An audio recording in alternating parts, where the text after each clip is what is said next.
masa pengenalan lingkungan yang kami banggakan. Kita masuk di hari yang kelima, yaitu hari Jumat, ya, hari yang kelima, masih dalam tema tegar di tengah keprihatinan, menjadi teladan merajut sukses masa depan. Pandemi semakin islami, bertabur prestasi, tentunya jargon MPLS kita.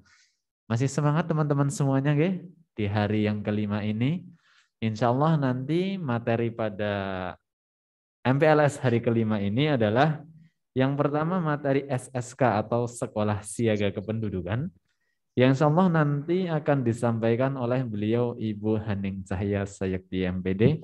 Yang kalau kita lihat di rundown acara ini pembicaranya adalah Bapak Nasihat, karena ada sesuatu hal maka nanti akan disampaikan oleh beliau Ibu Haning. Kemudian di materi yang kedua adalah materi pengenalan perpustakaan yang nanti akan disampaikan oleh beliau Ibu Gita Nurani SPD. Sebelum kita mulai, selalu kita ingatkan di awal, mari kita ikuti kegiatan MPLS ini dengan penuh ketertiban.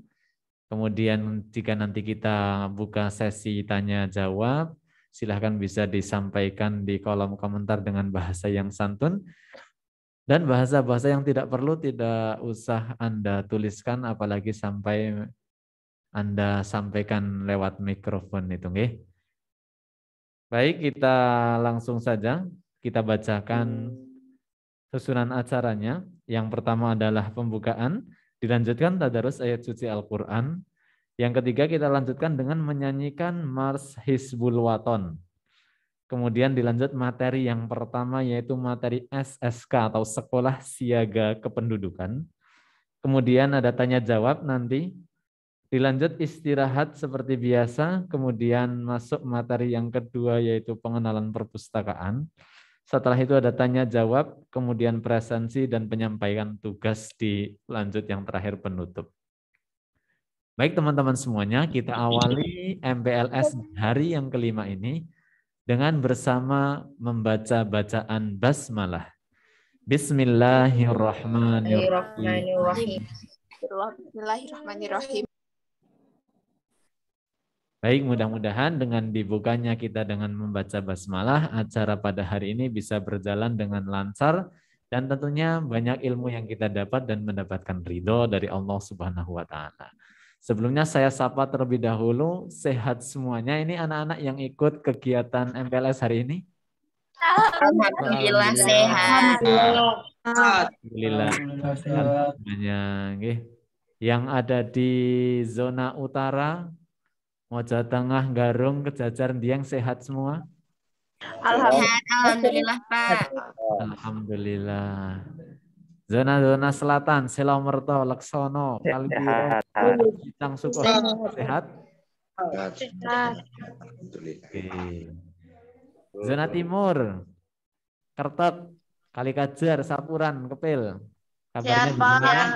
Alhamdulillah. Sehat. Maria Kota, Wonosobo, kemudian Watu Malang sehat? Sehat.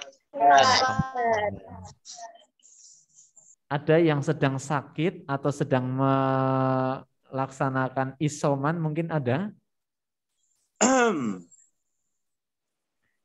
Tidak ada ya? Udin Pak. Jika ada di antara kita atau keluarga kita yang sakit, kita doakan mudah-mudahan segera diberikan kesembuhan, Allah berikan kesehatan. Kita yang sehat mudah-mudahan selalu dijaga kesehatannya dan Allah berikan kesehatan terus kepada kita. Amin ya rabbal alamin. Baik, menginjak acara yang berikutnya yaitu tadarus. Silahkan dibuka mushaf Al-Qur'annya seperti biasa. Bagi yang tidak ada Al-Quran atau bisa Anda buka aplikasinya di HP masing-masing. Kemudian bagi siswi yang sedang berhalangan bisa cukup menyimak tadarusnya. Kita buka surat Al-Jum'ah, surat ke-62. Silahkan Anda buka surat Al-Jum'ah, surat ke-62. Jangan lupa mengingatkan untuk semuanya saja kameranya dihidupkan, nggih. On cam semuanya on cam. Nggih, Pak. Oke. Sudah dibuka mushafnya, sudah ketemu surat Al-Jumu'ah. Surat ke-62 ayat 1 Sudah. sampai 11. Sampun Sudah, Pak. kepanggih. Sampun. Ya. Seperti biasa, Anda baca di tempatnya masing-masing. Saya memandu dari sini. Okay? Baik, kita mulai. A'udzu billahi minasy syaithanir rajim. Bismillahirrahmanirrahim. Yusabbihu lillahi ma fis samawati wa ma fil ardil malikil quddusil azizil hakim. Huwallazi ba'atsa fil ummiyina rasulan minhum yatlu alaihim ayatihi ويزكيهم ويعلمهم الكتاب والحكمة وإن كانوا من قبل لفي ضلال مبين وآخرين منهم لما يلحقوا بهم وهو العزيز الحكيم ذلك فضل الله يؤتيه من يشاء والله ذو الفضل العظيم مثل الذين حملوا التوراة ثم لم يحملوها كمثل الحمار يحمل أسفارا بئس مثل القوم الذين كذبوا بآيات الله والله لا يهدي القوم الظالمين قل يا أيها الذين هادوا إن زعمتم أنكم أولياء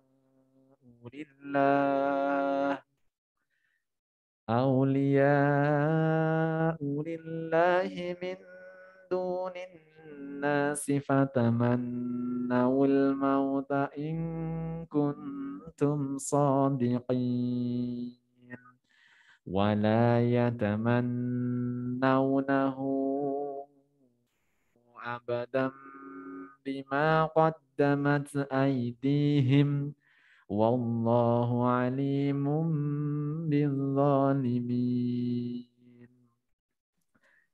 قل إن الموت الذي تفرون منه فإنه ملاقيكم ثم تردون إلى عالم الغيب والشهادة فينبئكم بما كنتم تعملون يا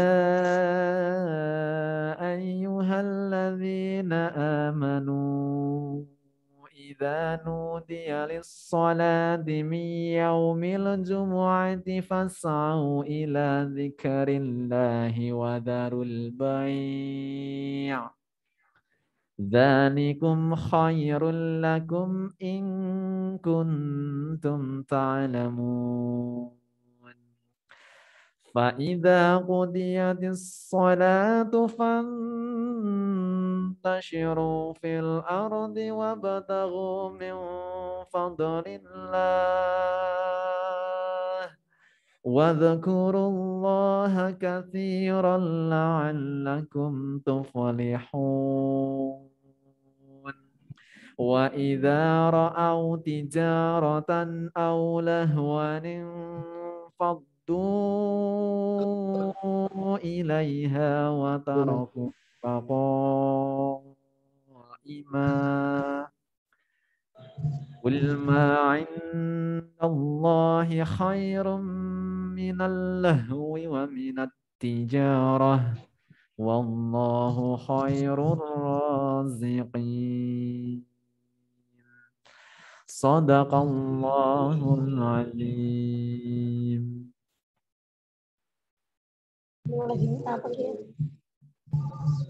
Sadaqallahul adzim wa sadaqa Rasulullahil karim.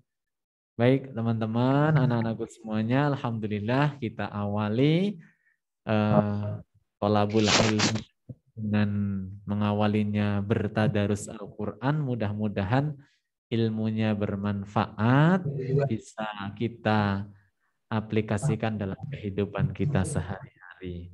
Baik teman-teman semuanya, kita masuk acara yang berikutnya, yaitu kita menyanyikan bersama Mars Hizbul Waton. Sudah pernah mendengar Mars Hizbul Waton? Oke, baik ya, nanti seperti biasanya akan ditampilkan. Anda di tempatnya masing-masing ikut menyanyikan Mars Hizbul Waton. Siap nggih? Mbak operator siap? Baik, kita mulai menyanyikan Mars Hizbul Waton.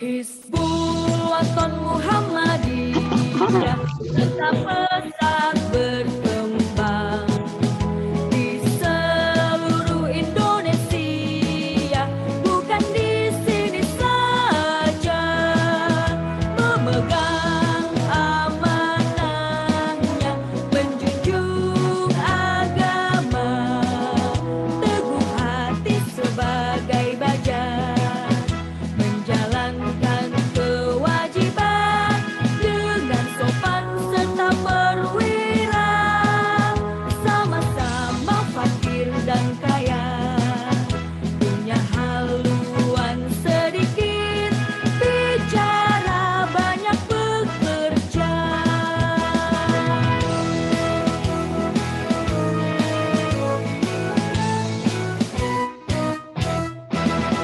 Hizbul Waton Muhammadiyah selalu siap sedia, berbuat amal serta jasa dengan ikhlas dan gembira, penuh perwira Islam putra Indonesia, setia dan dapat dipercaya dalam semua janji dan bakti untuk agama dan bangsa. Cepat tangkas tingkah kerjanya, dengan semboyan sedikit, bicara banyak bekerja.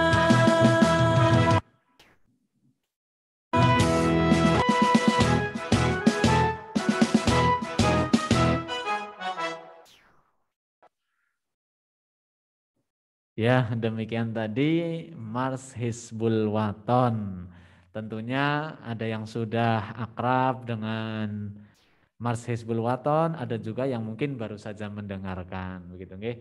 Tidak apa-apa, tetapi itulah tadi nanti kalau Anda semuanya kemarin di ekstrakurikuler, salah satu ekstra wajibnya adalah Hizbul Waton, nanti Anda akan familiar dengan Mars Hizbul Waton. Di salah satu liriknya, ini yang paling terkenal yang kemudian menjadi semboyan Hizbul Waton adalah sedikit bicara banyak bekerja. Itu adalah ciri-ciri anak-anak yang membuktikan bukan hanya sekedar ucapan tapi lebih ke bukti-bukti yang dikerjakan. Itu ya. Baik anak-anakku semuanya, kita masuk ke materi yang berikutnya. Materi yang pertama yaitu SSK, Sekolah Siaga Kependudukan. Tetapi mungkin ada yang baru saja gabung, kami mengingatkan sekali lagi, silahkan Anda siapkan alat tulisnya, catatannya, barangkali nanti ada hal-hal penting, silahkan Anda tulis. Dan Anda siapkan pertanyaan-pertanyaan yang nanti berkaitan dengan materi yang disampaikan. Kemudian Anda bisa tulis di kolom komentar atau bisa Anda sampaikan langsung pertanyaannya. Seperti biasa, raise hand terlebih dahulu. Yang kita tunjuk silahkan ditanyakan. Langsung saja, sudah tidak sabar kita masuk ke materi yang pertama tentang Sekolah Siaga Kependudukan. Sudah bersama dengan kita adalah beliau Ibu Haning Cahya Sayekti MPD. Bagaimana kabarnya Ibu Haning? Ya, alhamdulillah. Alhamdulillahirabbil alamin. Sehat Ibu? Alhamdulillah. Sehat. Semangat nggih? Semangat sekali. Luar biasa. Langsung saja untuk penyampaian materi, waktu sepenuhnya saya berikan kepada beliau Ibu Haning Cahya Sayekti, dipersilahkan. Terima kasih Bapak Sukron. Bismillahirrahmanirrahim. Asyhadu an la ilaha illallah wa asyhadu anna Muhammadan abduhu wa rasuluh. Allahumma sholli ala sayyidina Muhammad wa ali Muhammad. Amma ba'du. Assalamualaikum warahmatullahi wabarakatuh semuanya. Waalaikumsalam warahmatullahi wabarakatuh. Ya, baik. Di pagi yang cerah ini tidak ada mendung sama sekali. Saya harap demikian juga di tempat kalian semuanya cerah ceria. Sebelumnya saya sampaikan salam genre. Coba salam genre itu seperti ini. Kelihatan mungkin? Kelihatan tidak? Salam Ya, genre. baiklah. Salam genre. Mungkin beberapa dari teman kalian sudah tidak asing dengan salam genre. Apa itu salam genre nanti akan kita bahas selanjutnya. Namun sebelumnya perkenalkan dulu, nama saya Haning Cahya Sayekti. Saya mengajar fisika, jadi nanti kalau misalkan siswa-siswi SMA Muhammadiyah tahun 2021-2022 ini memilih jurusan fisika, nanti kita akan bertemu entah itu di kelas 10, 11, atau 12. Nah, kemudian rumah saya di Kasiran. Tahu Kasiran ya? Kasiran itu kan di Wonosobo ada dua, Kasiran yang daerah Dieng sana dengan Kasiran di daerah Terminal Lama. Nah, kalau saya Kasiran yang di daerah Terminal Lama, seperti itu. Kemudian saya di SMA Muhammadiyah sudah cukup lama. Kalau dibilang lama ya lama, kalau dibilang sebentar ya sebentar. Sudah sekitar 10 tahun mungkin saya berada di sini. Apabila kakak kalian mungkin ada yang dulu sekolah di sini, mungkin sudah mengenal Bu Haning. Tapi yang misalkan belum pernah ada kerabat yang bersekolah di sini, mungkin Bu Haning tidak cukup terkenal seperti itu ya. Nah, seperti itu saja perkenalannya. Nah, kita sekarang akan masuk ke materi mengenai Sekolah Siaga Kependudukan. Sekolah Siaga Kependudukan itu adalah kerjasama dari SMA Muhammadiyah Wonosobo dengan BKKBN. Jadi tidak serta-merta semua sekolah di Wonosobo itu merupakan sekolah siaga kependudukan. Jadi BKKBN menunjuk beberapa sekolah di Indonesia untuk membantu mensukseskan program-program kependudukan yang merupakan menjadi program dari BKKBN. Di Wonosobo sendiri untuk jenjang SMA, sekolah siaga kependudukan itu ada dua, yaitu di SMA Negeri 1 Wonosobo dan SMA Muhammadiyah Wonosobo. Kemudian untuk SMP ada SMP Negeri 1 Wonosobo juga. Nah, kembali ke sekolah siaga kependudukan. Apa itu sekolah siaga kependudukan? Nah, panjang sekali. Sekolah siaga kependudukan adalah sekolah yang mengintegrasikan pendidikan kependudukan dan keluarga berencana ke dalam beberapa mata pelajaran sebagai pengayaan materi pembelajaran sebagai upaya agar masyarakat sadar akan pentingnya manfaat yang harus disiapkan dan digunakan serta permasalahan-permasalahan yang harus dihindari dari dampak kependudukan. Jadi kependudukan itu artinya adalah segala serba-serbi yang hubungannya dengan penduduk seperti itu. Baik itu positifnya ataupun negatifnya. Nah, ini yang di bawah ada salam genre. Salam genre itu bentuknya seperti itu. Untuk jari telunjuk dengan jari ibu jari itu ditautkan artinya 0. Itu artinya katakan tidak. Katakan tidak pada apa? Pada 3 hal. Yaitu apa? Kalian bisa membaca? Katakan tidak pada pernikahan usia dini. Kemudian katakan tidak pada seks pranikah. Kemudian katakan tidak pada nafsa atau biasa kita kenal dengan narkotika. Seperti itu ya. Maka dari itu salam genre bentuknya seperti ini. Katakan tidak itu artinya 0. Kemudian untuk 3 hal. 3 hal yang penting yang remaja harus hindari. Untuk apa? Untuk menciptakan generasi yang luar biasa, generasi emas, generasi yang produktif. Kembali ke sekolah siaga kependudukan. Sekolah siaga kependudukan nanti akan mengintegrasikan beberapa isu-isu kependudukan di dalam mata pelajaran. Misalkan seperti ini, tadi seperti saya bilang, ada katakan tidak pada nikah usia dini. Kenapa kita tidak menikah usia dini? Karena mungkin organ-organ reproduksi belum siap. Nah, di hal tersebut dipelajari pada mata pelajaran apa? Mungkin akan dipelajari pada mata pelajaran biologi. Kemudian katakan tidak pada seks pranikah. Kenapa? Karena seks pranikah itu nanti akan menghasilkan atau menimbulkan dampak luar biasa, baik itu pada psikologis ataupun sosial. Nah, nanti akan dikaitkan dengan apa? Nanti akan dikaitkan dengan pembelajaran misalkan sosiologi, seperti itu.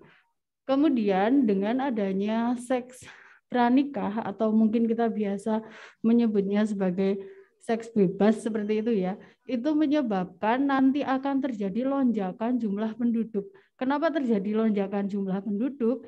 Karena adanya atau lahirnya generasi-generasi muda yang lahir tanpa pernikahan seperti itu.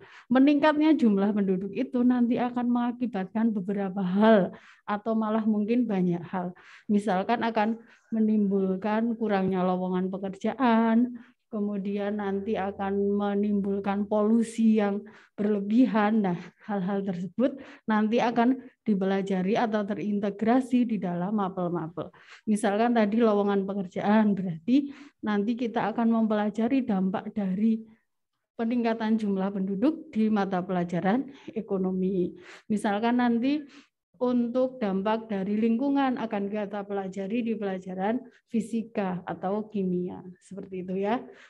Kemudian sebagai bukti bahwa masalah kependudukan ini adalah isu yang penting, ternyata dunia sudah menyepakati bahwa kemarin pada tanggal 11 Juli itu adalah Hari Kependudukan Sedunia, atau dalam bahasa Inggris World Population Day gitu ya.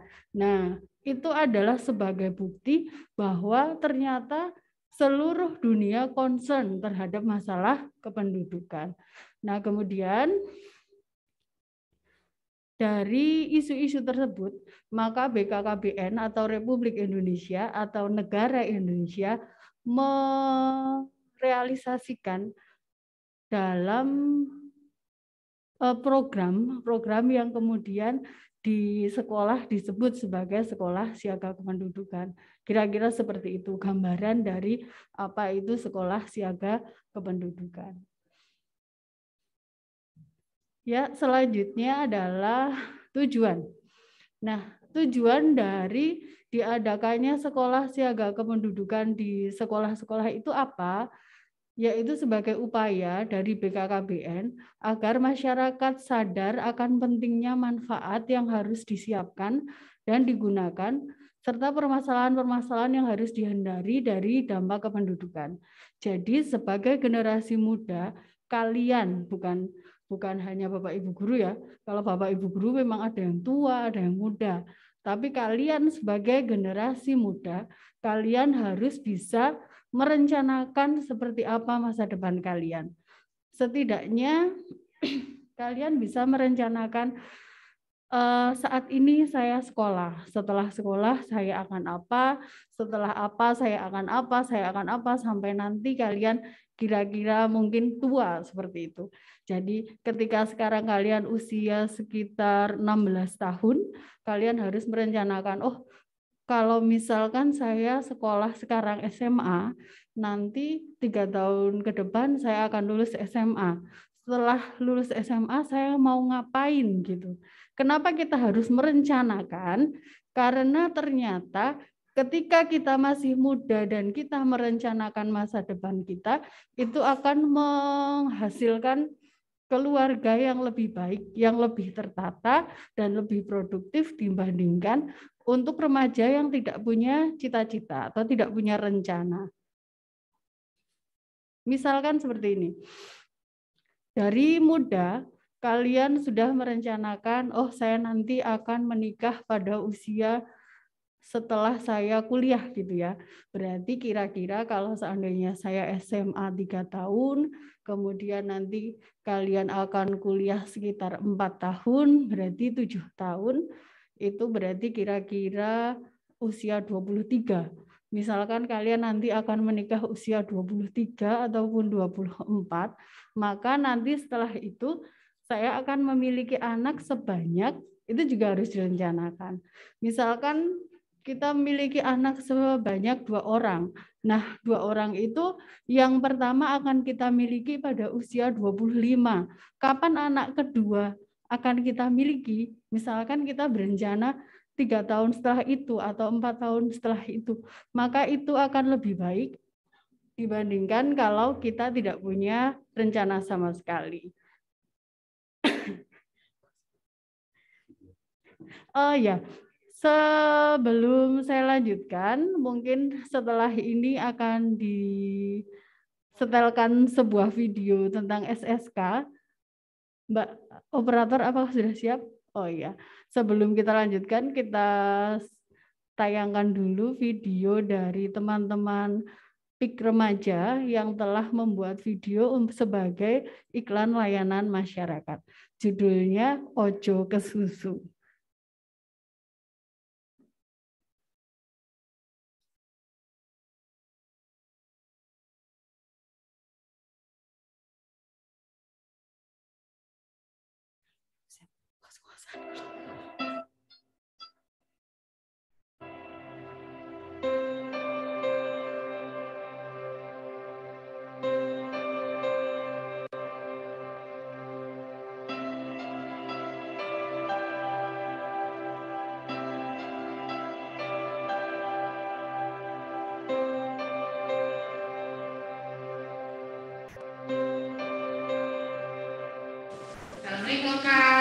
Kalau salah Bu. Pak, bisa dapat beasiswa? Enggak, saya kamu nikahkan, saya jodohkan. Tidak, Pak, kita ingin melanjutkan sekolah. Tidak, saya nikahkan.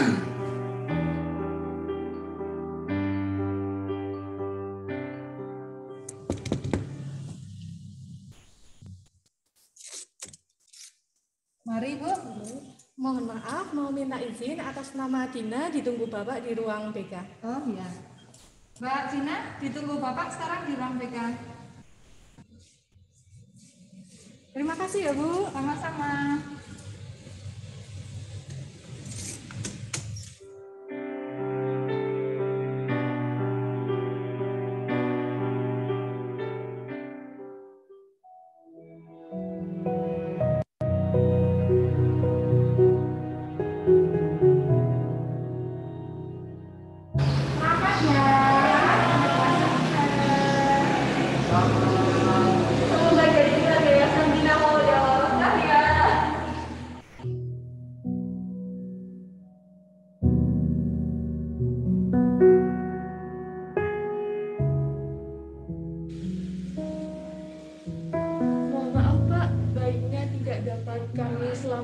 Masya Allah, astagfirullah. La ilaha illallah.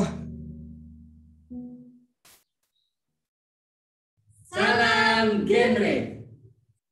Tingkat kasus pernikahan usia dini di Indonesia semakin meningkat semenjak virus COVID-19 menyerang.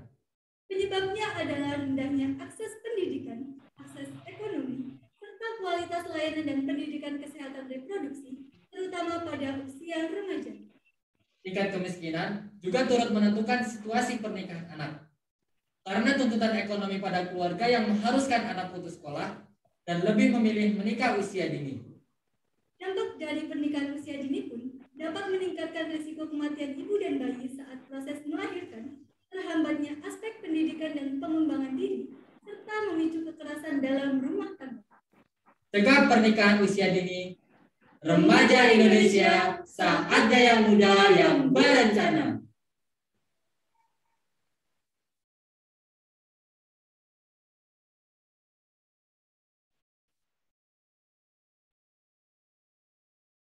Baik, terima kasih. Tadi sudah ditayangkan video tentang siaga kependudukan ya, bagaimana kita merencanakan. Nah, sebelum nanti akan dilanjut penjelasannya oleh Ibu Haning, mohon kepada peserta semuanya saja untuk bisa memperhatikan materi yang disampaikan dan tolong di kolom komentar, ini saya perhatikan tolong tidak perlu menulis komentar-komentar yang tidak perlu dituliskan ya. Kalau Anda mau settingan bukan di sini tempatnya ya. Kalau mau memanggil, mau bercanda dan sebagainya bukan di sini tempatnya. Jadi tolong jangan berkomentar di kolom komentar hal-hal yang tidak pantas untuk dituliskan ya. Siapa saja. Sekali lagi mohon hal-hal yang tidak perlu tidak usah Anda tulis ya. Anda tidak perlu membuat hal-hal yang mengundang perhatian khusus, okay? Tidak perlu itu. Okay? Kita tunjukkan kepribadian Anda yang bagus. Terima kasih. Monggo bisa dilanjutkan materinya Ibu Haning. Oh iya, baik. Tadi kita sudah menyaksikan untuk video layanan informasi ke masyarakat mengenai pendidikan kependudukan. Di situ khususnya adalah untuk pernikahan usia dini. Kalau kalian amati dari hari pertama sampai hari kelima, banyak sekali kalian nonton video gitu ya. Entah itu video profil, entah video film. Memang untuk SMA Ahmadiyah kita banyak sekali membuat video-video layanan masyarakat ataupun informasi sekolah. Kenapa? Karena kita memang memiliki tanggung jawab untuk mengedukasi masyarakat tentang hal-hal yang kira-kira berkaitan dengan pembangunan generasi muda seperti itu. Nah, Bu Haning lanjutkan mengenai tadi untuk generasi yang berencana ya. Jadi untuk siswa-siswi SMA Ahmadiyah semuanya, baik itu kelas 10, 11, 12, semuanya itu harusnya memiliki rencana untuk masa depan. Karena kalau kita memiliki rencana untuk masa depan, maka kita akan bisa membentuk ketahanan keluarga yang baik. Apa itu ketahanan keluarga? Ketahanan keluarga itu adalah bagaimana sebuah keluarga itu memiliki suatu self defense gitu ya untuk menghadapi tantangan, baik itu tantangan sosial, ekonomi ataupun tantangan seperti tantangan spiritual seperti itu. Nah, seperti yang tadi sudah Bu Haning contohkan, misalkan ada remaja yang telah melakukan rencana. Maka apabila remaja itu tadi menikah kemudian pada usia yang pas, tadi kan Bu Haning contohkan usia 23, maka pada usia tersebut organ reproduksinya itu sudah cukup baik. Sehingga ketika dia melahirkan, akan melahirkan bayi yang sehat. Tidak seperti yang tadi yang dicontohkan di film tersebut. Di video yang tadi sudah dicontohkan di situ, si perempuan itu menikah pada usia yang sangat muda. Sehingga untuk reproduksinya itu belum siap. Mengakibatkan apa? Mengakibatkan berbagai hal yang nanti akan mengganggu pertumbuhan si bayi tersebut. Misalkan, kalau misalkan paling menyedihkan itu terjadi kematian karena memang untuk reproduksi dari si perempuan belum baik. Kemudian bisa terjadi stunting. Jadi untuk stunting atau kalau dalam bahasa sehari-hari kita menyebutnya apa ya? Biasanya identik dengan kekurangan gizi. Padahal itu kalau misalkan lebih tepat disebut gagal tumbuh seperti itu. Nah, artinya gagal tumbuh di sini berarti terjadi ketidaknormalan pertumbuhan, baik itu pertumbuhan fisik ataupun psikologis anak dibanding dengan anak seusianya. Nah, itu juga bisa diakibatkan karena orang tua yang terlalu muda. Secara logika, orang tua yang terlalu muda maka akan menyebabkan ketidaktahuannya bagaimana caranya untuk memberikan gizi yang baik kepada anak. Kemudian juga bagaimana cara mendidik anak yang baik, seperti itu. Kemudian misalkan tadi Bu Haning sampaikan, kita juga harus memiliki pola atau memiliki rencana berapa jarak antara anak pertama dengan anak yang kedua. Kenapa seperti itu? Ternyata dengan memberikan jarak yang tepat, perhatian orang tua ke anak pertama itu lebih full seperti itu ya. Kemudian tidak terbagi-bagi. Misalkan kalian memiliki saudara. Saudara itu dengan kalian jaraknya hanya 1 tahun. Maka kalian akan merasakan sendiri, oh ternyata kasih sayang orang tua itu karena usianya hampir sama, berarti ibaratnya kan sama seperti anak kembar. Berarti kasih sayang orang tua pastinya akan terbagi menjadi 2. Nah, beda dengan kalau misalkan orang memiliki putra atau putri yang memiliki jarak yang cukup.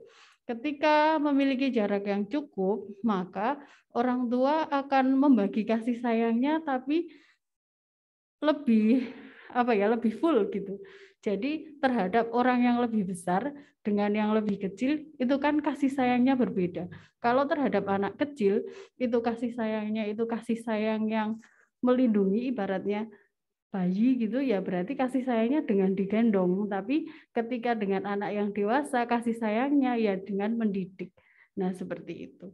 Nah, itu lebih baik dibandingkan tanpa rencana, kemudian kebetulan kalian memiliki atau seseorang memiliki anak yang memiliki jarak yang sedikit-sedikit, itu lebih baik yang memiliki jarak yang cukup. Seperti itu tujuan dari BKKBN, mencanangkan untuk sekolah siaga kependudukan. Selanjutnya adalah latar belakang.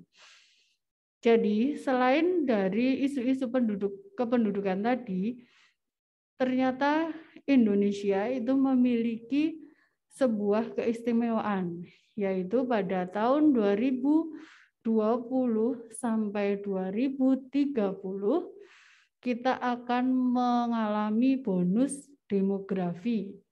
Apa itu bonus demografi? Nanti akan kita bahas selanjutnya. Nah, bonus demografi itu akan menyebabkan Indonesia itu memiliki tenaga atau SDM yang produktif 2 kali dibandingkan yang tidak produktif. Jadi yang usia anak-anak dan usia tua kalau dijumlahkan misalkan penduduk Indonesia 200 juta gitu ya. Kemudian yang anak-anak dengan yang tua kalau dijumlahkan itu sekitar 70 juta. Nah, yang produktif itu sekitar 130 sampai 140 juta. Seperti itu. Nah, usia yang produktif ini kalau tidak direncanakan, maka hanya akan menjadi beban bagi negara. Tapi kalau misalkan direncanakan, diolah, maka orang-orang yang produktif ini akan menghasilkan karya yang luar biasa yang bisa menyebabkan Indonesia menjadi negara yang maju. Seperti itu kira-kira gambarannya. Nah, kemudian untuk bonus demografi sendiri. Nah, ini adalah siaran pers dari Bappenas. Kalian bisa membaca meskipun kecil-kecil ya. Tahun 2030 sampai 2040 Indonesia diprediksi akan mengalami masa bonus demografi, yakni jumlah penduduk usia produktif yaitu usia 15 sampai 64 tahun lebih besar dibandingkan dengan penduduk usia tidak produktif yang muda sekali yaitu di bawah 15 tahun dan yang tua sekali yaitu yang di atas 60 tahun. Nah, pada periode tersebut penduduk usia produktif diprediksi mencapai 64%. Agar Indonesia dapat memetik manfaat maksimal dari bonus demografi, maka harus diimbangi dengan peningkatan kualitas dari sisi pendidikan, keterampilan, termasuk kaitannya dalam menghadapi keterbukaan pasar tenaga kerja. Seperti itu. Nah, seperti yang sudah tadi disampaikan di siaran pers, maka bonus demografi ini harus kita imbangi dengan apa? Dengan meningkatkan kualitas dari sumber daya yang produktif. Baik, selanjutnya, isu-isu kependudukan apa yang akan dibahas atau terintegrasi dalam pembelajaran? Yang pertama adalah kualitas SDM, seperti yang tadi Bu Aning sudah sampaikan. Jadi, dalam SSK, dari sekolah mengharapkan kita akan melakukan suatu program yang fungsinya nanti akan meningkatkan kualitas SDM dari siswa-siswi SMA Muhammadiyah Wonosobo. Untuk apa meningkatkan SDM? Fungsinya adalah untuk menciptakan keluarga yang berkualitas. Jadi kalau kalian sadar akan kependudukan, maka harapannya kalian juga akan membawa aura positif tersebut ke rumah, sehingga kalian nanti berkualitas, kalian bawa aura positifnya ke rumah, maka rumah kalian juga menjadi rumah yang berkualitas, menjadi keluarga yang berkualitas gitu ya, sehingga generasi yang unggul itu akan terwujud. Kemudian selanjutnya, isu kependudukan yang akan kita tanggulangi adalah pernikahan usia dini. Kalian telah memilih untuk bersekolah di SMA, berarti itu adalah pilihan yang tepat. Artinya kalian sudah mencegah terjadinya pernikahan usia dini. Kenapa? Karena anak-anak yang menikah di bawah usia 18 tahun akan memiliki kerentanan yang lebih besar karena pendidikannya kurang, kemudian kesehatannya juga tidak terjaga. Bagaimana kesehatan tidak terjaga? Karena informasi yang masuk ke dalam siswa atau remaja tersebut kurang gitu ya. Kan kalau misalkan kalian sudah menikah, kalau kalian sudah menikah, pasti nanti akan berkurang waktunya untuk membaca ini itu. Pasti kalian, untuk perempuan terutama, kalian akan sibuk dengan urusan rumah tangga. Nah, itu yang menyebabkan informasi menjadi berkurang kepada kalian, yang mengakibatkan tingkat kesehatan juga akan menurun. Kemudian juga berpotensi melanggengkan kemiskinan antar generasi, serta memiliki potensi besar mengalami kekerasan. Karena anak-anak yang muda kemudian menikah usia dini itu lebih rentan terhadap kekerasan. Kenapa lebih rentan? Karena kalau misalkan untuk perempuan dia belum mampu untuk membela dirinya. Kemudian untuk laki-laki dan perempuan emosinya itu belum stabil, masih labil, masih terbawa perasaan, sehingga kekerasan di dalam rumah tangga bisa lebih sering terjadi dibandingkan untuk rumah tangga dengan bapak ibu atau anggota keluarga inti yang lebih dewasa. Kemudian selanjutnya adalah untuk isu melahirkan usia muda. Nah, tadi sudah Bu Hading ceritakan ya. Jadi kalau untuk usia melahirkan itu minimal 21 tahun. 21 tahun itu harapannya organ reproduksi wanita sudah siap. Artinya mulut rahimnya sudah besar, kemudian hormonnya sudah bagus, sehingga dia bisa menyusui dengan baik, seperti itu. Kemudian pengetahuan yang masuk juga cukup, emosinya juga sudah stabil. Kemudian selanjutnya adalah minimnya pengetahuan. Harapannya dengan adanya SSK, maka pengetahuan mengenai kependudukan, reproduksi, narkotika, itu akan lebih bisa diakses.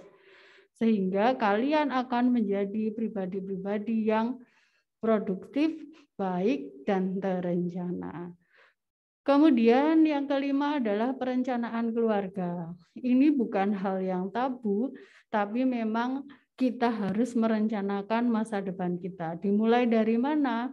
Dimulai dari usia kalian. Dimulai dari usia 15, 16, 17 tahun, maaf, bukan 70 tahun ya. Nah, kemudian kita lihat di situ ada keterangannya. Ada 8 fungsi keluarga yang semuanya dapat tercakup ke dalam prinsip asah, asih, dan asuh untuk mewujudkan ketahanan keluarga.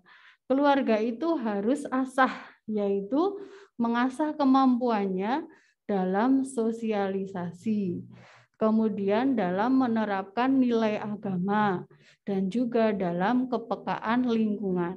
Jadi ketika kalian bisa berkomunikasi dengan tetangga secara baik, ketika kalian bisa berkomunikasi dengan orang yang lebih tua secara baik, juga kalian bisa berkomunikasi dengan sesama dan orang yang lebih muda dengan baik, maka sebenarnya keluarga kalian atau Bapak Ibu kalian sudah berhasil dalam mendidik secara asah, gitu ya.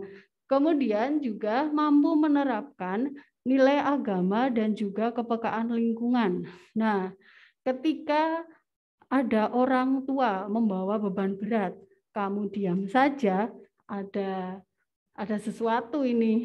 Berarti kalian secara asah belum terasah. Secara asah belum terasah. Lucu ya. Nah, jadi ada yang salah dengan kalian. Nah, berarti kepekaan terhadap lingkungannya masih kurang. Misalkan kalian punya tumbuhan, sekarang kan sedang ngetren ya tanaman-tanaman. Nah, tanamannya itu kemana-mana. Karena kalian tidak sempat, kemudian tanamannya tumbuh kemana-mana sampai menjuntai di tetangga kalian. Kalian diam saja. Misalkan ada ulatnya jalan-jalan gitu. Nah, kalian diam saja berarti itu juga kepekaan lingkungannya masih kurang. Seperti itu ya. Kemudian asih. Asih itu adalah fungsi cinta kasih dan reproduksi. Jadi asih ini cinta kasih terhadap siapa saja. Ketika kalian di dalam keluarga kalian menyayangi orang tua kalian menyayangi kalian. Suatu saat ada terjadi perbedaan pendapat. Kalian marah terhadap orang tua kalian, marah tidak mau berbicara. Bahkan bahasa Wonosobone sampai minggat gitu ya. Nah, itu berarti ada yang salah. Salahnya apa? Kalian telah mengedepankan ego kalian dan menurunkan cinta kasih kalian terhadap keluarga kalian. Itu adalah salah. Jadi, dalam cinta kasih, maka kita harus memperbaiki komunikasi antara satu dengan yang lain. Harapannya dengan cinta kasih kita bisa menguatkan keluarga. Kemudian fungsi reproduksi seperti yang tadi saya bilang. Jadi dengan asih, dengan cinta kasih, kita bisa menghasilkan anak-anak yang kita sayangi. Dan sebaliknya, dengan cinta kasih juga kita menyadari bahwa kita sebagai anak harus mengasihi orang tua kita. Seperti itu. Nah, yang terakhir adalah asuh. Asuh yaitu fungsi ekonomi dan perlindungan. Sebagai generasi yang baik, pastinya kita harus berusaha untuk membuat keluarga kita mapan secara ekonomi. Nah, selain itu kita juga harus ingat bahwa rezeki itu adalah milik Allah, seperti itu. Nah, di satu sisi kita harus berusaha semaksimal mungkin bahwa kita harus membuat keluarga kita mapan, tapi di sisi lain kita harus selalu bersyukur dan menyadari bahwa rezeki itu adalah milik Allah. Kemudian kita melindungi kapan pada saat keluarga kita kekurangan, kita ya harus saling mendukung. Pada saat keluarga kita merasakan kesenangan, kita juga harus saling mendukung. Nah, perlindungan ini ada berbagai hal juga, misalkan perlindungan fisik, kemudian perlindungan psikologis. Nah, itu semua harus kita lakukan dalam keluarga. Melindungi secara fisik dan psikologis antara satu dan lain dalam keluarga. Nah, 5 hal ini akan kita dapatkan edukasinya dalam SSK atau Sekolah Siaga Pendidikan dengan berbagai program yang selanjutnya ini adalah melihatnya, ini adalah slide terakhir. Oh iya. Siswa-siswi semuanya, apakah kalian sudah ngantuk? Enggak, Bu. Oh enggak, ya baik. Ngantuk, Bu. Oh ngantuk, Mas teman. Ya, ini sudah hampir berakhir. Tinggal. Nah, ini adalah program SSK di SMA Muhammadiyah Wonosobo. Jadi di SMA Muhammadiyah Wonosobo, yang pertama kita menyediakan pojok kependudukan. Pojok kependudukan nanti posisinya ada di dekat ruang guru. Di situ ada berbagai buku, kemudian ada berbagai permainan yang fungsinya adalah sebagai sumber literasi isu-isu kependudukan, seperti yang tadi Bu Hani bilang. Kemudian yang kedua, mengintegrasikan isu-isu kependudukan dalam pembelajaran. Tadi sudah Bu Hani ceritakan ya, jadi tidak usah diceritakan kembali. Kemudian menyelenggarakan kegiatan dan ekstrakurikuler PIK remaja. PIK itu apa? Pusat Informasi dan Konseling. Seperti yang tadi sudah kalian lihat video yang tadi ya, yang ojo ke susu itu yang membuat adalah siswa-siswi yang ikut dalam ekstrakurikuler PIK. Kemudian lomba-lomba tentang SSK. Nah, lomba-lomba ini biasanya nanti dilaksanakan ketika jeda tengah semester ataupun di akhir semester.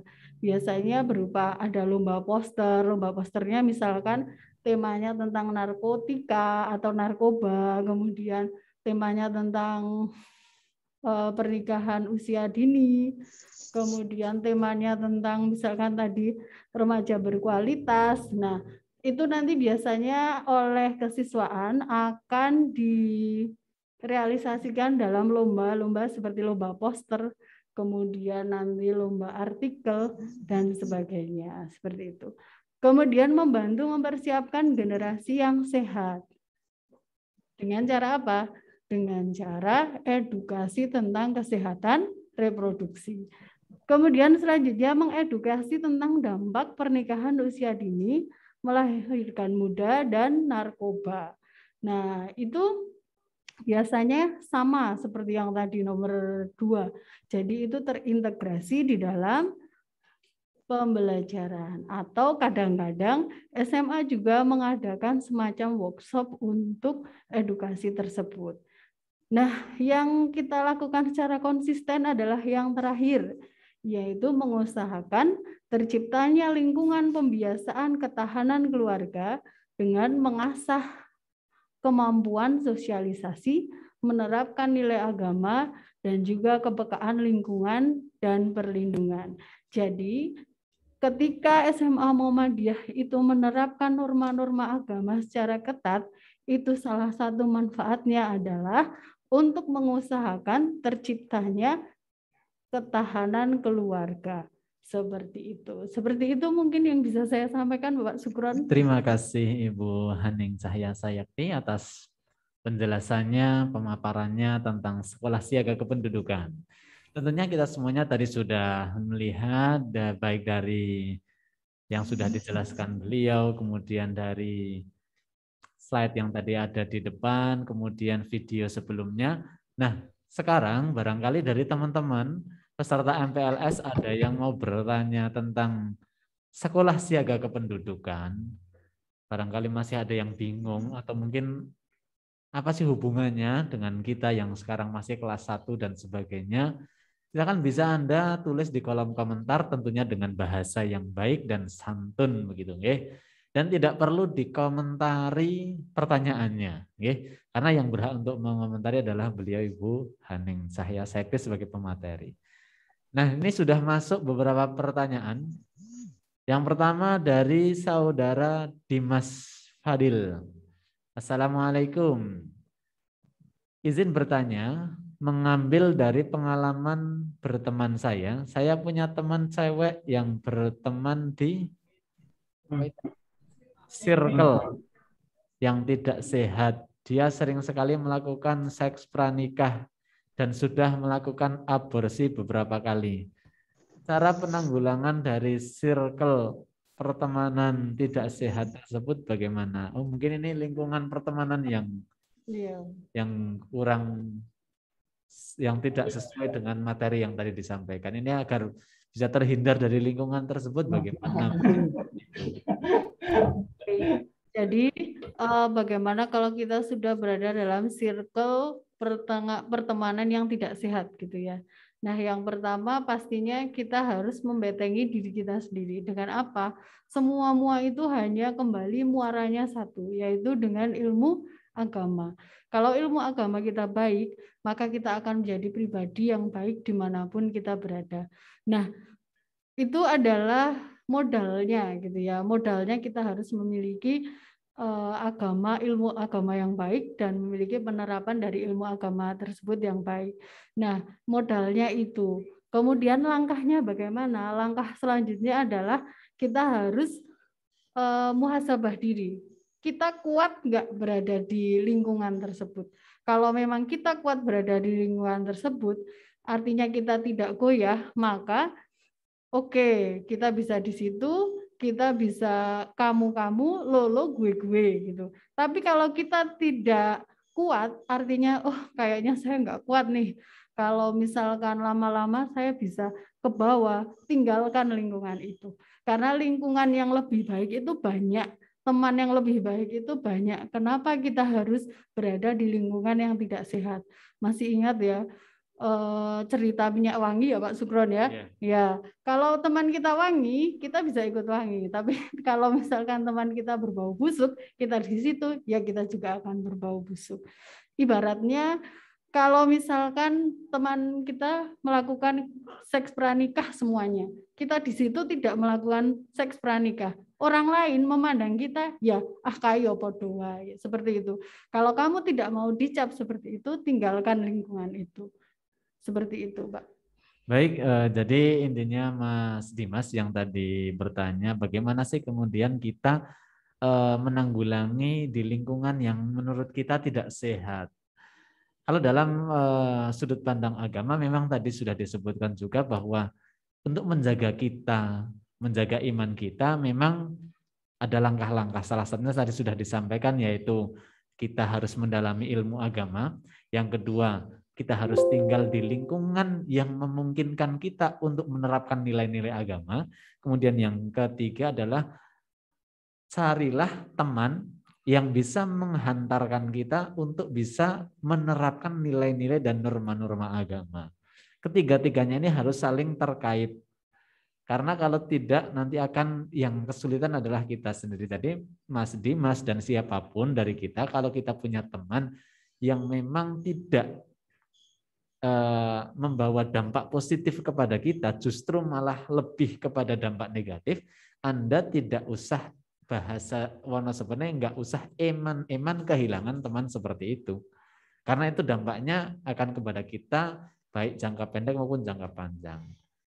Itu, jadi dalam ilmu agama tadi sudah disampaikan Ibu Haning. Kemudian berikutnya Ibu Haning ada yang bertanya.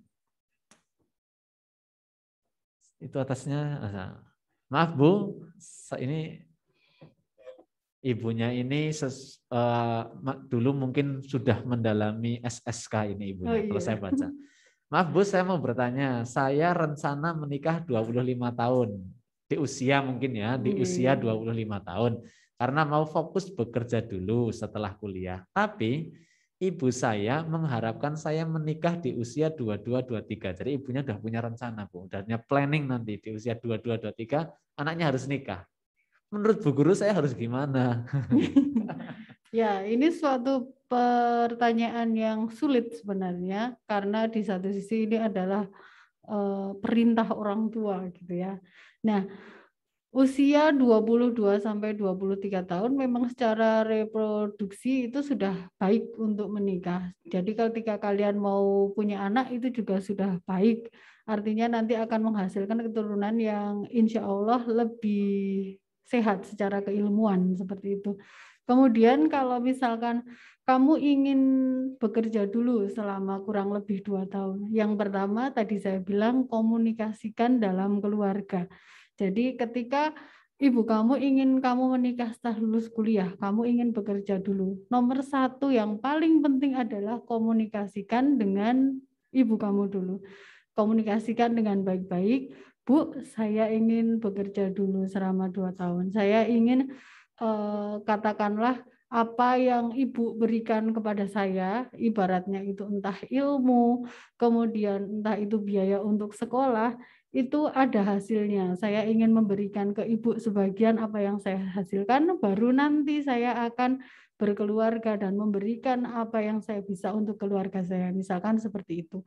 Nah, tapi kalau seperti yang tadi saya sampaikan, mana yang lebih baik? Dua-duanya itu baik.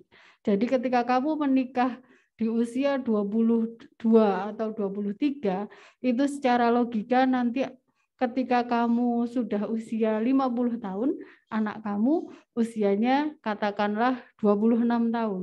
Tapi kalau kamu menikahnya lebih lama lagi ketika usia kamu 50 tahun, anak kamu juga akan semakin muda. Bahasa mudahnya seperti itu. Jadi ketika kita bayangkan gini ya, kamu menikah usia 23 tahun, kemudian hamil 1 tahun. Berarti ketika kamu usia 50 tahun, anak kamu usia 26 tahun. Tapi misalkan kamu menikah usia 30 tahun gitu ya. Kamu menikah usia 30 tahun, kemudian melahirkan di usia 31 tahun, di usia 50 tahun, maka anak kamu akan berusia baru 19 tahun. Nah, itulah yang saya sebut dengan merencanakan keluarga. Jadi ketika kita menikah, kita sudah berpikir, oh saya menikah usia segini, berarti nanti anak saya usia segini ketika saya usia seperti ini, seperti itu. Jadi kalau mana yang terbaik, menurut saya dua-duanya baik. Jadi komunikasikan saja dengan ibu kamu. Seperti baik, itu, Pak. terima kasih. Tadi memang banyak sekali anak-anak, khususnya ini memang anak-anak perempuan ya Bu, Iya. yang ketika sudah lulus kuliah, dia mau lanjut untuk bekerja, menjadi wanita karir terlebih dahulu atau langsung menikah. Ini memang banyak sekali di beberapa tempat. Intinya tadi yang menjadi kata kunci dari penjelasan Ibu Haning adalah kemauan Anda itu Anda komunikasikan dengan orang tua sehingga tidak ada sesuatu yang nanti kemudian terjadi kesalahpahaman antara anak dan ibu. Sama-sama tujuannya bagus. Satu tujuannya bekerja kan bagus, yang satu ingin kewajiban orang tua kan bagus, tapi bagus dan bagus nggak ada komunikasi. Ini jadi ribut ini ya, di keluarga ribut, betul. Akhirnya yang anak nanti malahan terjadi kerenggangan hubungan dengan orang tua. Ini yang jangan sampai terjadi. Intinya biasa berkomunikasi. Lanjut kita di pertanyaan yang kedua. Apa bedanya sekolah yang menerapkan SSK dan yang tidak, Bu? Oh iya, seperti yang tadi saya sampaikan, untuk yang SSK itu kita punya edukasi terhadap remaja tentang yang tadi 8 isu kependudukan. Jadi kita ada edukasi kepada siswa-siswa kita, sedangkan untuk sekolah yang tidak memiliki SSK, tidak memiliki program SSK, itu tidak memiliki program untuk mengedukasi siswa-siswinya dalam bidang kependudukan. Seperti itu, Pak. Jadi simpel saja ya. Simpel saja. Simpel sekali. Nah, ini berikutnya ini menarik, Bu, yang mungkin masih banyak di era modern, seperti yang ini sudah ditanyakan dari Mbak Velia Fidela. Vela Fidela. Di daerah saya ada desa yang menganggap pendidikan itu tidak terlalu penting. Yang penting anak bisa bekerja, dan banyak sekali teman-teman saya yang putus sekolah karena tidak boleh melanjutkan oleh orang tuanya. Dan mereka memilih untuk menikah. Cara mengubah pola pikir orang tua yang seperti itu bagaimana ya? Karena dari desa tersebut memang sudah menjadi hal biasa menikah usia dini dan tidak melanjutkan sekolah. Ini memang banyak sekali, masih banyak orang tua yang ngapain sekolah mahal-mahal, lebih baik nikah dikasih modal kerja cocok. Nah, ini betul. Banyak sekali. Nah, kadang-kadang meresahkan teman-teman seangkatan yang mau melanjutkan. Nah, silahkan pendapatnya Ibu. Iya, jadi mudah saja. Kalau kita ingin merubah suatu lingkungan, berilah contoh seperti itu. Jadi ketika kamu berada di desa tersebut, kamu silahkan sekolah setinggi-tingginya. Kan kamu tunjukkan manfaat dari sekolah itu apa. Misalkan satu, secara attitude kamu bagus. Jadi ketika kamu sekolah tinggi, ketika kamu berada di lingkungan seperti apa perilaku kamu keseharian. Misalkan satu, kamu bisa menghargai orang yang seperti tadi saya bilang, bisa menghargai yang lebih tua, menghormati yang lebih muda, dan menyayangi sesama. Nah, itu adalah salah satu attitude yang didapatkan di dalam pendidikan. Kemudian yang kedua, ketika berpendapat. Nah, ketika berpendapat, harusnya kamu yang memiliki pendidikan lebih tinggi itu bisa menempatkan posisi diri kamu. Ketika berpendapat, pendapat saya dipakai, kamu harus bagaimana, tidak usah terlalu berbangga. Tapi ketika pendapat kamu tidak dipakai, itu bagaimana? Oh ya sudah, mungkin pendapat orang lain lebih baik. Nah, hal seperti itu kadang tidak didapatkan oleh orang di umum seperti itu. Itu bisa kita dapatkan ketika kamu memiliki pendidikan yang lebih tinggi. Nah, attitude itu kalau misalkan bahasa Indonesianya apa ya, Pak? Apa ya? Tingkah laku, perilaku.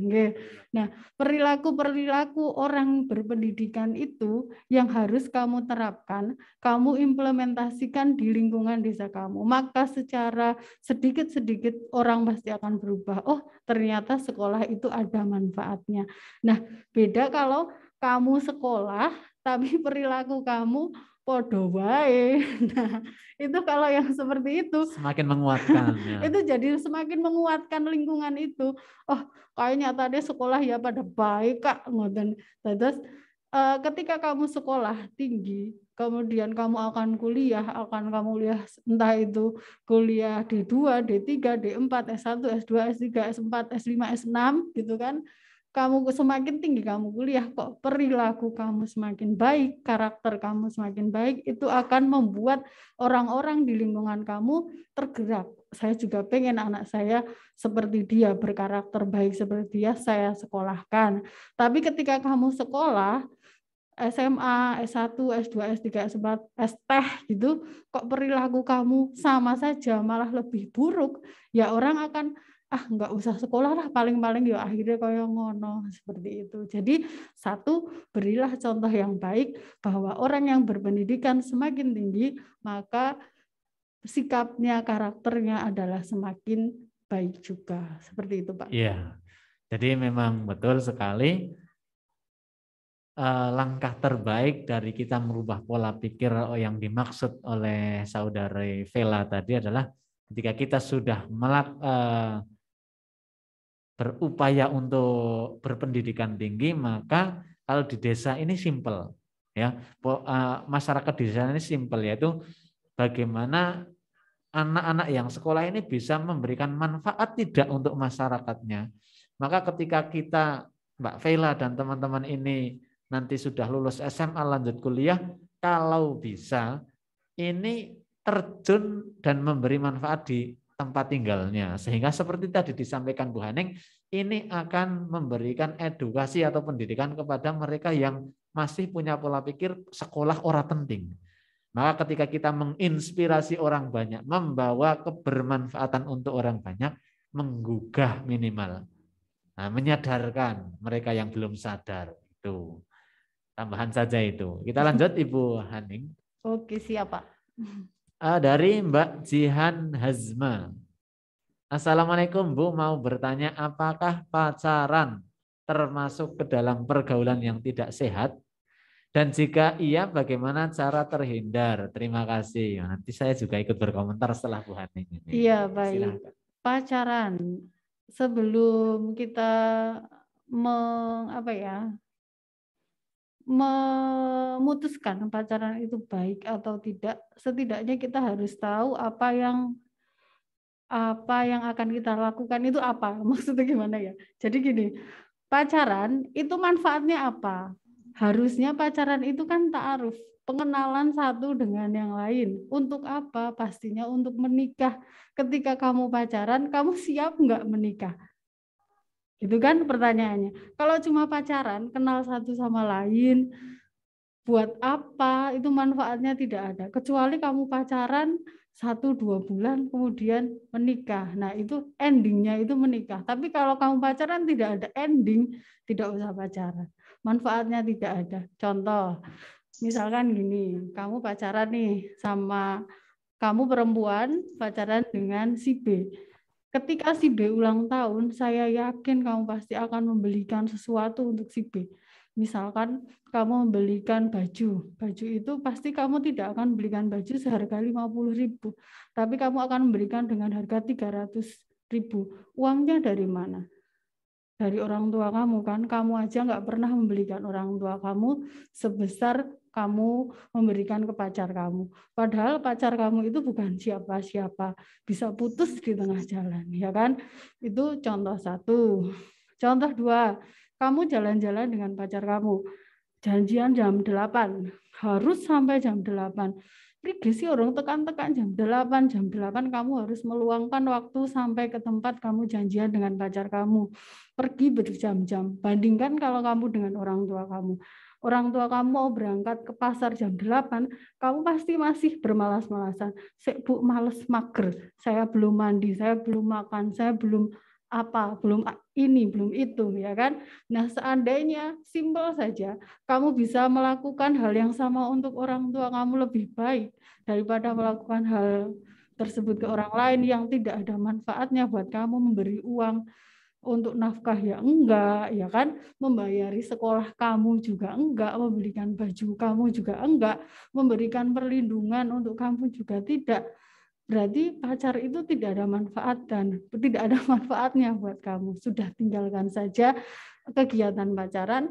Nanti pacarannya kalau kamu sudah siap untuk menikah, pacar kamu juga siap untuk menikah, jadi endingnya itu adalah menikah. Bukan cuma senang-senang doang. Silakan Pak Sugron tambahannya. Iya, itu luar biasa itu. Sangat luar biasa. Artinya inti dari penjelasan Ibu Haning bahwa nggak ada manfaatnya dari pacaran. Kemudian bahkan tadi sampai merugikan orang tua. Wah, betul sekali ini ya. Sampai kita menomorsatukan pacar dan menomorsekiankan orang tua. Padahal siapa dia gitu. Dan memang betul pacaran ini sama sekali tidak ada manfaatnya. Orang yang mau pacaran biasanya punya dua alasan. Satu di antara dua atau boleh dua-duanya. Satu, eksistensi. Takut dibilang jomblo, berarti kan pengen eksis, saya punya pacar. Atau mungkin yang punya pacarnya banyak, oh eksis ini pacarnya banyak, pacarnya di mana-mana. Satu eksis, dua karena nafsu. Dan semuanya ini nggak ada manfaatnya sama sekali. Ada yang punya pendapat sering ketika kita membahas hal ini, Pak, ada manfaatnya Pak. Apa manfaatnya? Ini kan untuk penyemangat kita. Kita lagi nggarap tugas, dia langsung semangat ya. Loh, itu kan sebetulnya hanya apa ya? Hanya alasan yang nggak masuk akal. Dia itu siapa memberikan semangat? Padahal bapak ibu kita itu nggak usah Anda tahu setiap 5 waktu setelah selesai sholat, bahkan ketika kamu ngorok kita mimpi, beliau-beliau ini bangun memanjatkan doa, memberikan semangat, dan tidak pernah memberitahu kamu. Tapi kemudian kita malahan yang dilihat orang lain yang justru tidak pernah memberikan apa-apa. Dia yang semangat hidupku, aku tidak bisa hidup tanpa kamu. Coba kalau seminggu kamu nggak hubungan sama dia, dan seminggu kita nggak hubungan sama orang tua, mana yang akan berdampak tidak bisa hidup? Coba kalau usia Anda, karena usianya masih usia sekolah, beda kalau kita sudah bekerja semuanya.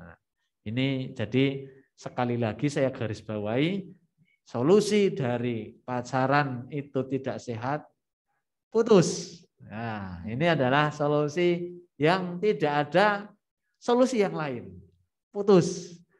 Ini tidak ada pacaran memberikan manfaat, menyemangati, tidak. Kalau menyemangati yang salah berarti kita. Kita berarti sudah menghilangkan peran orang tua. Tadi dijelaskan sama Bu Haning itu ya. Itu malah ada yang bilang saya tidak punya teman jadi aman gitu ya.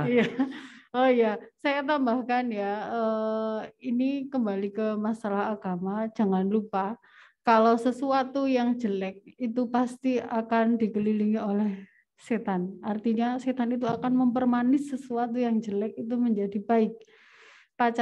Pacaran itu jelek sebenarnya. Tidak ada, kelihatannya para ulama juga jarang yang bilang boleh pacaran gitu ya Pak. Pasti bilangnya tidak boleh. Nah itu, tapi dilingkupi oleh setan. Yang membuatnya itu terasa manis ketika kamu senggolan dengan lawan jenis, makser gitu kan. Nah itu kelihatannya manis. Dan memang sesuatu yang manis itu membawa neraka. Sedangkan sesuatu yang baik itu memang dilingkupi juga sama oleh setan untuk terlihat jelek. Yang baik terlihat jelek, yang jelek terlihat baik. Nah, bagaimana kita menghindarinya? Seperti tadi saya bilang, perdalamlah ilmu agama, aplikasikan dalam kehidupan kamu sehari-hari. Ya, tadi juga ada yang ngechat setelah kita jelaskan, kalau sudah bekerja, sudah punya penghasilan, sudah punya perusahaan, boleh enggak pacaran? Pertanyaan saya, loh kalau Anda sudah berpenghasilan, Anda sudah punya perusahaan, ngapain pacaran? Nikah aja. Loh kan lucu ini. Buat apa pacaran? Nanti malahan dimanfaatkan pacarnya ya. Iya sudah betul. Iya Pak, jangan sampai. Iya. Nah, oh ya tadi yang Ada tadi yang disampaikan oleh Pak Sukron yang tidak punya teman, ya saya sarankan tadi kan saya sudah menyampaikan, kita itu harus tadi peka terhadap lingkungan dan sosialisasi gitu ya. Kalau kamu tidak punya teman bukan berarti itu aman, itu juga tidak aman. Jadi segala sesuatu berlebihan ya tidak aman, kurang juga tidak aman. Kalau kamu nggak punya teman itu juga tidak aman. Nanti kamu gampang kemasukan setan. Yeah. Jadi artinya kalau tidak ada teman, nanti ketika kamu ada permasalahan, siapa yang akan membantu kamu? Ketika kita punya masalah, itu pasti kita akan bercerita dan meminta pendapat. Kalau kita hanya punya satu teman, pendapatnya hanya satu teman, kita tidak bisa membandingkan. Baik kalau seandainya kita memiliki teman yang cukup. Jadi ketika kita ada masalah, kita share dengan si A, oh dia solusinya begini, dengan si B solusinya begini, dengan si C solusinya begini. Ketika banyak solusi yang kita dapatkan, kita bisa menyimpulkan, oh yang terbaik adalah harusnya saya seperti ini. Jangan bangga terlalu banyak teman dan jangan bangga tidak punya teman. Oke, carilah teman. Baik, itu dia pembahasan tentang SSK Sekolah Siaga Kependudukan yang sudah dikupas tuntas oleh beliau Ibu Haning Cahya Sayakti MPD. Mengupas tuntas tentunya ini juga masih ada yang penasaran. Silahkan bisa Anda lanjut pertanyaannya di WhatsApp grup atau bisa wapri ke tempatnya Ibu Haning. Oke. Kemudian tadi sebagai kalimat tadi salah satu materi yang disampaikan Ibu Haning adalah pendidikan asah, asih, dan asuh. Itu adalah sebetulnya materi agama dan juga sudah menjadi salah satu pendidikan masyarakat. Jika kita sudah mendalami dan mengaplikasikan asah, asih, dan asuh, itu semua sudah beres. Kalau mau tahu apa itu, silahkan Anda bisa buka referensi-referensi buku-buku tentang asah, asih, dan asuh. Untuk pesannya Ibu Haning, meningkatkan pengetahuan kita, meningkatkan kualitas SDM kita, akan menuju kepada keluarga yang berkualitas, tadi kata Bu Haning. Itu saja, barangkali nanti kalau masih ada pertanyaan bisa disampaikan di WhatsApp group, dan tentunya berkaitan dengan penugasan dan presensi nanti akan kita sampaikan di part yang kedua, sesi yang kedua setelah kita istirahat, karena ini sudah menunjukkan pukul 9:07. Kita akan istirahat kurang lebih sampai jam 9:30. Anda bisa gunakan untuk makan, sarapan, Anda bisa live, nanti gabung lagi. Yang mau makan sambal, ibunya udah nyambel terasi itu, nggih. Makannya di pinggir sawah gitu, nggih. Tidak, silahkan. Yang penting nanti kita gabung lagi jam 9:30 di materi yang kedua tentang perpustakaan yang insya Allah nanti akan disampaikan oleh beliau Ibu Gita Nurani SPD. Ya, mungkin itu saja. Ibu Haning cukup atau ada yang mau disampaikan lagi terakhir? Ya, yang saya sampaikan terakhir, kalian semua hebat, kalian semua istimewa. Jangan lupa yang muda yang berencana. Terima kasih. Salam Assalamualaikum. genre ya kata Bu Haning. Salam genre. Pandemi semakin islami, bertabur prestasi, jargon kita di MPLS ya. Terima kasih atas partisipasinya dan perhatiannya. Kita akan lanjut di jam 9:30 tentunya di materi yang kedua. Banyak salah, banyak kurang di materi yang pertama. Kita mohon undur diri terlebih dahulu sementara waktu. Saya Bapak Diah Sukron Saidi dan saya Ibu Haning Cahaya Sayekti. Undur diri sementara dan Assalamualaikum warahmatullahi wabarakatuh. Waalaikumsalam warahmatullahi wabarakatuh. Waalaikumsalam warahmatullahi wabarakatuh. Ngomong nih. Maju